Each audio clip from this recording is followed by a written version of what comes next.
بسم اللہ الرحمن الرحیم۔ وآتے ذل قربا حقہ، اب جو ذوی القرابت ہیں ان کا تعلق والدین سے ظاہر ہے، یا تو رشتہ ماں کی طرف سے ہوگا یا رشتہ باپ کی طرف سے ہوگا۔ تو ماں باپ کے حقوق کے بعد قرابت کے حقوق ہے، اور قرابت ماں سے ہو یا قرابت باپ سے ہو تو ان کے چند حقوق ذکر کیے۔ وآتے ذل قربا، اور دے قریبی رشتہ داروں کو حقہ، حق اس کا، یہ حق عام مالی ہو یا غیر مالی ہو، والمسکین، اور مسکین کو اور مسافر کو، ولا تبذر تبذیرا، اور لا تبذر تبذیرا، اور مت اڑا فضول خرچی میں، فضول خرچی میں مال مت اڑا، مال کو اپنے مصارف پر ذکر کر، خرچ کر جو مال کے مصارف ہیں۔ ہاں بھائی، آتے ذل قربا، یہاں دو باتیں سمجھیں۔ ایک یہ کہ یہ جو آیت ہے سیوطی نے در منصور میں اس آیت کے تحت چند روایتیں ذکر کی ہے، جس کا حاصل یہ کہ ذل قربا سے مراد حضرت فاطمہ ہیں اور حقہ سے مراد فدق ہے۔ اور معنی کیا ہے؟ آتے ذل قربا حقہ، دے دے حضرت فاطمہ کو حقہ، اس کا جو حق ہے فدق والا۔ یہ در منصور ہے، اس میں علامہ سیوطی نے روایات کو جمع کیا، اور یہ آیت اہل تشیع کے حوالے سے معرکۃ الآراء ہے، اور اس میں جھگڑا اور نزاع ہے۔ اہل تشیع اس آیت سے لیتے ہیں کہ اہل سنت کی کتابوں سے حوالے وہی روایات کہ جہاں ذو القربہ سے مراد کون ہے؟ حضرت فاطمہ، اور حق سے مراد ہے حق فدق۔ سمجھ گئے؟ میری طرف توجہ ہو تو میں کچھ عرض کروں، نہیں تو ترجمے پہ میرا آج بہت دل کر رہا ہے، ترجمہ نکلے آگے۔ تو حقہ،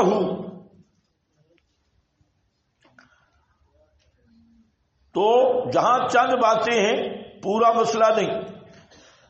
پہلی بات یہ ہے کہ فدق کا جو معاملہ ہے، یہودیوں والا باغ جو آج تک باعث ہے نزاع ہے، تو معاملہ فدق پر ایک مفصل بحث ہے، اور میں اس کا بالکل مختصر سے بھی مختصر ترین بات کرتا ہوں کہ سب سے پہلی بات کہ فدق یہ حضرت فاطمہ کی میراث ہے یا ہبہ ہے؟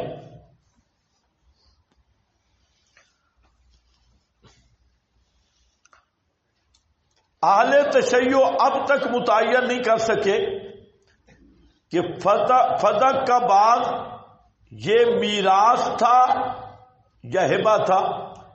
تو دو دعوے، ایک دعویٰ اہل تشیع کا ہے کہ یہ وراثت ہے، اس پر وہ بخاری وغیرہ کی وہ روایات پیش کرتے ہیں کہ حضرت فاطمہ میراث مانگنے کے لیے حضرت صدیق اکبر کے پاس گئی، اور آگے جو ان کی کہانیاں ہیں اور ذاکروں کی پوری تقریر، ساری زندگی کی کمائی اسی باغ فدق کی تقریر ہے۔ تو لیکن دوسرا دعویٰ اہل تشیع کا اس آیت کی روشنی میں اور باقی حوالہ جات سے وہ یہ ہے کہ وہ کہتے ہیں کہ فدق نبی کریم علیہ السلام نے حضرت فاطمہ کو ہدیہ کیا تھا، ہیبہ کیا تھا اور زندگی میں، اور قبضہ بھی دیا، ہیبہ بھی دیا، اور پھر اس کی تحریر بھی لکھ کے دی، تو وہ کہتے ہیں ذاکر حضرات کی حضرت عمر نے وہ تحریر پاٹ دی تھی، اسے کاٹ دیا، اور اس پہ پھر روتے بھی ہیں اور بھونکتے بھی ہیں حضرت فاروق اعظم پر کہ انہوں نے تحریر وہ جلا دی اور ختم کر دی۔ تو سب سے پہلی گزارش یہ ہے کہ اعلی تشیع پہ لازم ہے وہ پہلے متعین کرے کہ یہ میراث ہے یا ہبہ ہے۔ اگر تو یہ میراث ہے تو ہیبے والا دعویٰ جھوٹا ہے، اور اگر یہ ہبہ ہے تو میراث والا دعویٰ جھوٹا ہے۔ تو پہلے یہ تعین کر لے، اور کسی شیعہ کے بس میں یہ نہیں کہ وہ متعین کر سکے کہ فدق میراث تھا یا ہبہ تھا۔ تو جب متعین نہیں کرے گا تو ہبہ کا دعویٰ میراث کو باطل کر رہا ہے، میراث کا دعویٰ ہبہ کو باطل کر رہا ہے، تو کس منہ سے فدق کا نام لیں گے؟ ایک نمبر دو، دوسری بات یہ ہے کہ یہ جو میراث کا مسئلہ ہے یا ہبہ کا، دوسرا سوال ہے اعلی تشیع سے کہ حضرت فاطمہ رضی اللہ تعالی عنہا کا حضرت ابو بکر صدیق رضی اللہ تعالی عنہ سے باغ فدق کا جو مطالبہ ہے، یہ مطالبہ صحیح ہے یا نہیں؟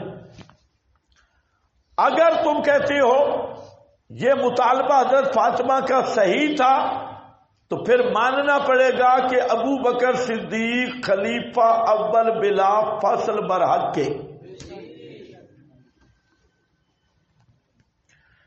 کیونکہ اعلی تشیع کی کتب میں درج ہے، کافی میں بھی ان کے مذہب کا اصول ہے کہ اگر امام اور خلیفہ ناحق ہو تو اس سے اپنے حق کا مطالبہ کرنا بھی حرام ہے۔ امام اور خلیفہ ناحق سے اپنے حق کا مطالبہ کرنا بھی بولو حرام ہے۔ تو ہم پوچھتے ہیں کہ حضرت فاطمہ نے جو ابو بکر صدیق سے یہ مطالبہ کیا، یہ مطالبہ صحیح تھا یا نہیں؟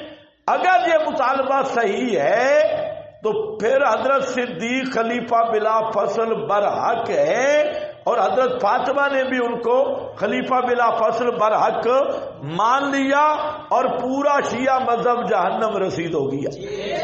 اور اگر حضرت فاطمہ کا یہ مطالبہ درست نہیں تھا تو کیس ہی خارج ہو گیا۔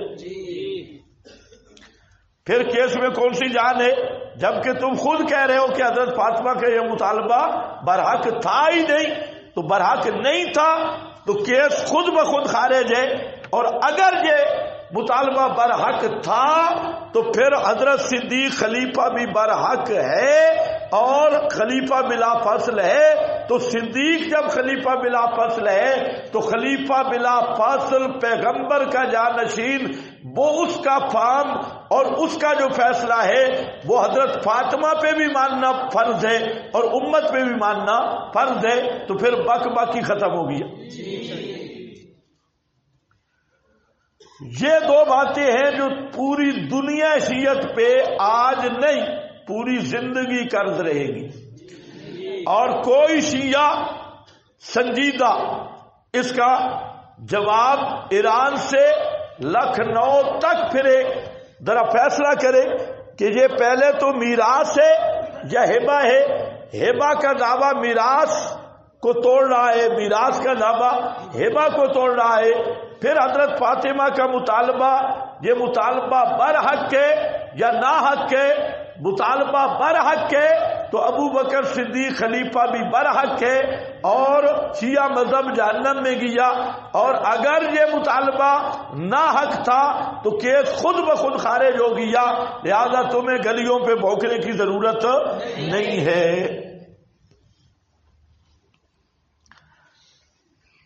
اب ذرا دیکھو روایات جو سیوطی نے لکھ دی ہے، وہ حاشیے پہ موجود ہے 528 صفحہ پہ مل گیا؟ بھائی بولتے کیوں نہیں آپ؟ عن ابی سعید الخدری رضی اللہ تعالی عنہ قال لما نزلت هذه الآیہ، فرمایا جب یہ آیت نازل ہوئی آتے ذل قربا حقہ دعا رسول اللہ صلی اللہ علیہ وسلم فاطمہ تا، رسول اللہ صلی اللہ علیہ وسلم نے حضرت فاطمہ کو بلایا، فآتاہا فدک، تو حضرت فاطمہ کو فدک دے دیا۔ ابن عباس کہتے ہیں قال لما نزلت، جب نازل ہوئی آیت ذل آتے ذل قربا حقہ، تو آپ نے کاٹ دیا حضرت رسول نے فاطمہ کے لیے فدا کا۔ الدر المنصور للسیوطی، یہ اس طرح کی اور روایات بھی آ گئی۔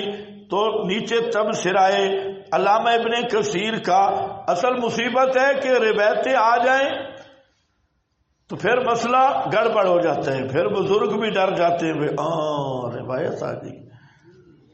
کسی نے تحقیق نہیں کی کہ آیت مکے میں اتر رہی ہے اور فتح کا مل رہا ہے 7 ہجری کو، خیبر فتح ہوا تو فتح مل رہا ہے 7 ہجری کو، قرآن مکے میں آ رہا ہے اور وہ باغ یہودیوں کے پاس ہے 7 سال مدینہ میں بھی، اور حضرت فاطمہ کو مکے میں مل چکا ہے۔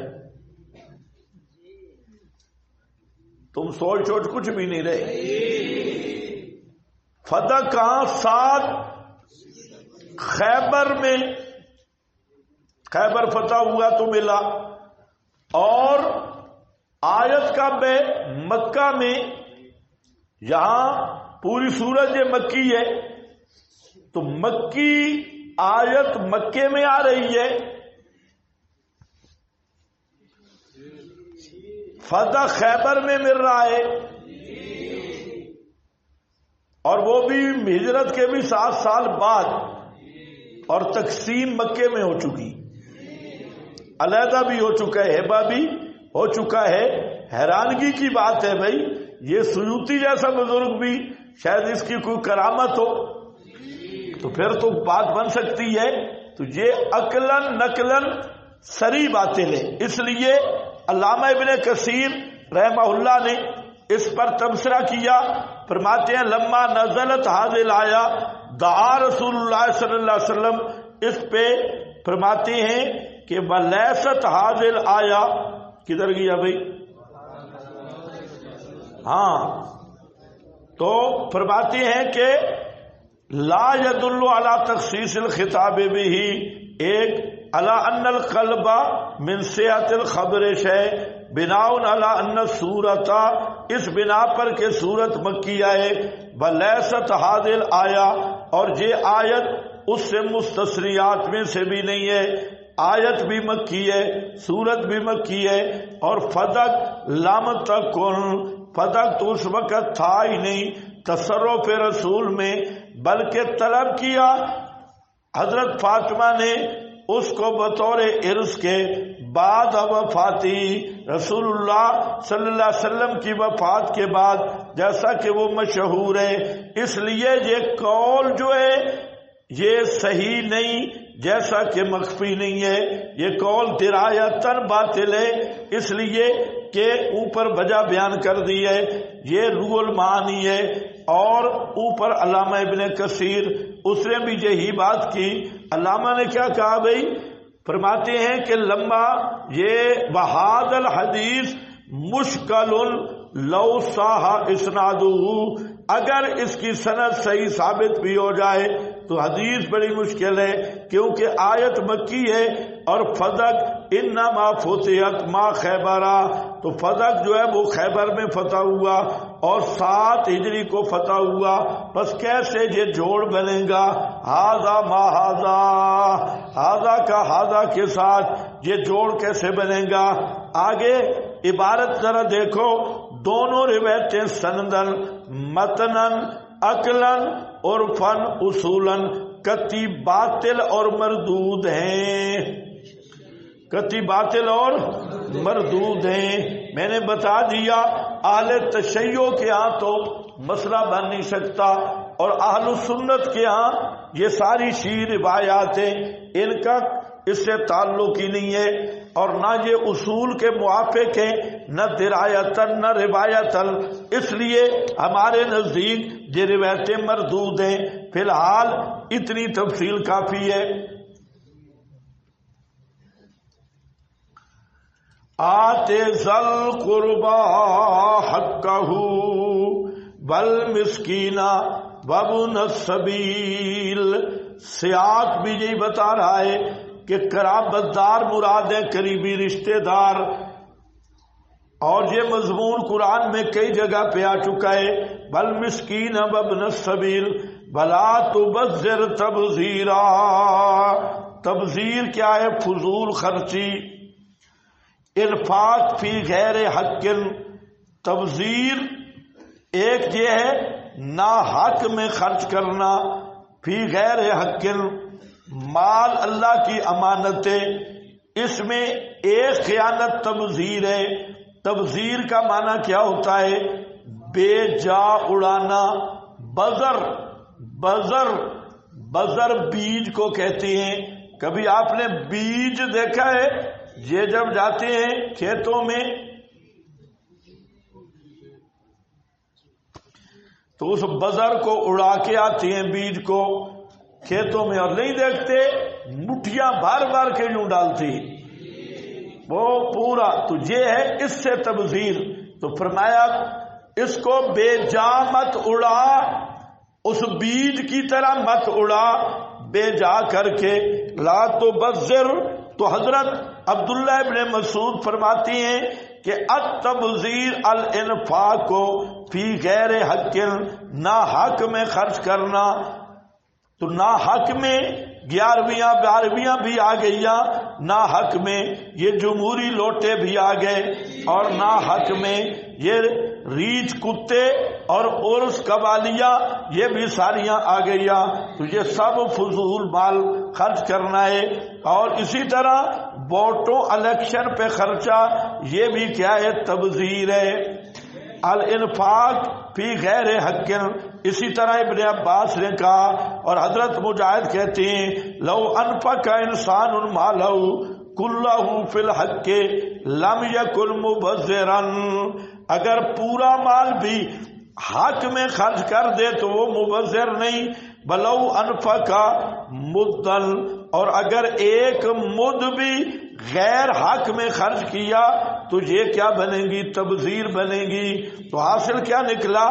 تبذیر کا ایک معنی نا حق خرچ کرنا ہے، اور حضرت قتادہ کہتے ہیں کہ تبذیر النفقۃ فی معصیت اللہ، اللہ کی نافرمانی میں خرچ کرنا، وفی غیر الحق وفی الفساد، غیر حق میں اور فساد میں خرچ کرنا۔ تو یہاں دو لفظ آتے ہیں، ایک تبذیر ہے اور دوسرا اسراف ہے، قریب قریب ہیں۔ تو تبذیر غلط مسالے پہ خرچ کرنا، اور اسراف زائد از ضرورت خرچ کرنا، ضرورت سے زائد خرچ کرنا۔ یہ گھڑی ہے، یہ گھڑی کس کے لیے ہے؟ تاکہ ٹائم معلوم ہو جائے۔ اب یہ گھڑی 6 لاکھ کی گھڑی پہنی ہوئی ہے، تو یہ اسراف ہے۔ 6 لاکھ کی گھڑی کا کیا مطلب ہے؟ تو گھڑی کا مقصد تو ٹائم دیکھ رہا ہے۔ 6 لاکھ موبائل ہے، 10 لاکھ کا لیا ہوا ہے، 6 لاکھ کال سننے کے لیے اتنا قیمتی موبائل لیا، تو یہ بھی کیا ہے؟ اسراف ہے۔ بات بنایا ہے تو بات کو شاہی محل بنا دیا ہے، اندر بیٹھ کے زیارت کرے گا، تو بات کو اتنا بڑا پیسہ بات پہ لگایا، تو یہ بھی کیا ہے؟ اسراف ہے۔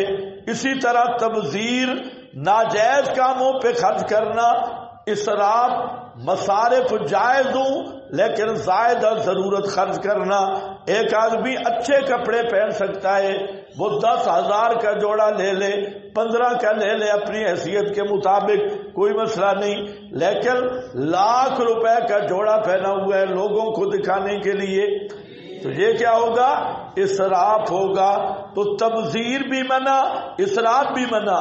کیوں؟ اس لیے کہ مال اللہ کی نعمت ہے، اس کو غلط استعمال کرنے سے روکا ہے اور صحیح مصرف بتائے۔ ہاں، یہ بیماری مولویوں میں بھی بہت آ گئی ہے، اسراف والی اور تبذیر والی۔ بھلا تبذر تبذیرا، اپنی حیثیت کے موافق خرچ کرو۔ حضرت شیخ القرآن مولانا محمد طاہر رحمت اللہ علیہ خود بیان کرتے ہیں کہ ایک شاگرد نے دعوت کی اور وہ ذرا غریب تھا تو اس نے مرغا تیار کر لیا۔ تو شیخ آئے، پوچھا بھئی مرغا، آج کل تو خیر اچھا ہے فارمی مرغا ہے، اس وقت فارمی نہیں تھے، اوریجنل مرغا تھا۔ تو شیخ دیکھ کر ناراض ہو گئے، انہوں نے کہا بھئی تیری اتنی حیثیت نہیں، تو نے مرغا کیوں ذبح کیا؟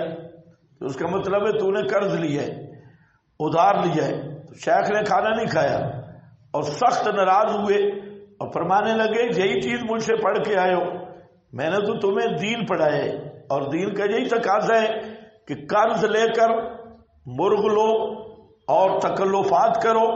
تو حضرت شیخ القرآن نے کھانا نہیں کھایا اس کے پاس، تو فرمایا جو آپ کے پاس تھا، جو آپ خود کھاتے ہیں، تو میں بھی انسان ہوں، مجھے بھی وہی کھلانا تھا، آپ نے قرض لیا، مصیبت خریدی اور مجھے مرغ کھلا رہا ہے۔ تو ناراض ہوئے اور کھانے کھائے بغیر واپس آ گئے، انہوں نے کہا میں نہیں کھاؤں گا، آپ خود کھائے، قرض والا۔ لیکن آج تو بھائی حالات بالکل بدل چکی ہیں، اب کہاں گئے وہ لوگ؟ اب تو کسی کو دال شال دے نا،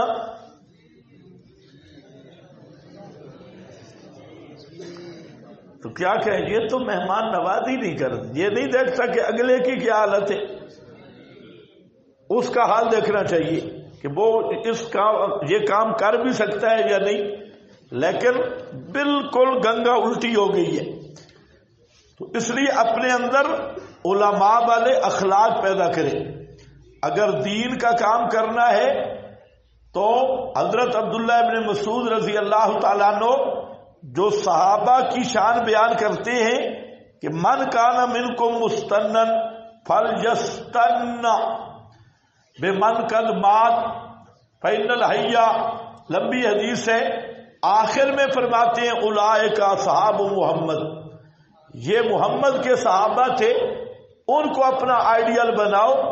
کانو افضل هذه الامہ، وہ اس امت کے افضل لوگ تھے، اقلھا تکلفا اعمقھا علما اور ابرھا قلوبا، ان میں تکلف نہیں تھا، ذرا بھی تصنع بناوٹ نہیں تھی، اور ان کا علم گہرا تھا، اور ابرھا قلوبا، وہ دل کے نیک تھے، تو ان کی سیرت کو اپناؤ۔ تو یہ جو تبذیر ہے اور اسراف ہے، اس سے بچنا ضروری ہے، خصوصاً جو دین کا داعی ہے تو اس کو ان چیزوں کا خیال رکھنا ضروری ہے کہ جہاں تبذیر اور اسراف دین کے داعی میں ہوگا تو اس کے طالب علموں میں بھی ہوگا اور اس کے متعلقین میں بھی ہوگا، اور یہ بیماری متعدی ہوگی۔ تو اللہ تعالیٰ نے جتنا حسن سادگی میں رکھا ہے اور جتنی لذت اس عدم تکلف میں رکھی ہے، وہ تکلفات میں بالکل نہیں، اور وہ چمک دمک مصنوعی میں بالکل نہیں۔ سمجھ گئے بات؟ بلا تبذر تبذیرا، اور مت فضول خرچی کر، تبذیرا فضول خرچی کرنا، مت اڑا بے جا، مت اڑا دولت کو بھیجا، ان المبذرین، بے شک بے جا اڑانے والے، بے جا یعنی معصیت اور گناہوں کے کاموں پہ خرچ کرنے والے، کانو اخوان الشیاطین، ہیں بھائی شیطانوں کے۔ شیطانوں کے بھائی کیوں ہیں؟ تو شیطان کا بھائی کہنے کی وجہ شیطان بھی اللہ کا ناشکرا ہے، اور جو نعمت کو معصیت کے محل پہ خرچ کرتا ہے وہ بھی نعمت کی ناشکری کرتا ہے، تو یہ ناشکرا ہونے میں شیطان کا بھائی ہے۔ اور دوسرا کہ عموماً تبذیر باطل امور میں ہوتی ہے اور شیطان باطل کا بڑا دائی ہے، تو جو باطل امور میں خرچ کرے گا تو یہ شیطان کا بھائی اس باطل میں شرکت کی وجہ سے کہا گیا وَكَانَ الشَّيْطَانُ لِرَبِّهِ کفورا، اور ہے شیطان اپنے رب کا ناشکرا۔ دیکھو کفورا آ گیا تو مبذر بھی کفور ہے، جیسے شیطان کفور ہے، وہ بھی اللہ کی نعمتوں کا ناشکرا ہے۔